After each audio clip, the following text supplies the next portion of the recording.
আজকে আমরা এই 5 বছরের মধ্যে 3 বছরে কাজের সুযোগ পেয়েছি, আর 2 বছর করোনাতে নষ্ট হয়েছে। করোনার সময় জানেন আপনারা এমপি ফান্ড থেকে 30 লাখ টাকা দিয়েছিলাম রাজ্য সরকারকে, আমার এমপি ফান্ড থেকে আপনাদের টাকা সেটা দিয়েছিলাম। বলেছিলাম ভালো যন্ত্রপাতি কিনুন বালুরঘাট হসপিটালে, যাতে এখানকার গরিব মানুষ চিকিৎসা পায়।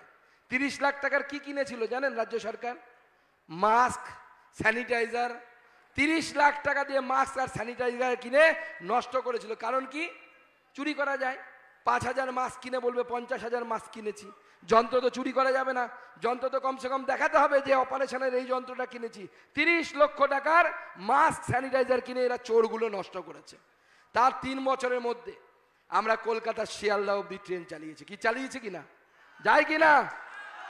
এই জেলা থেকে আমরা ভাবতে পারতাম দিল্লির ট্রেন যাবে কোনো?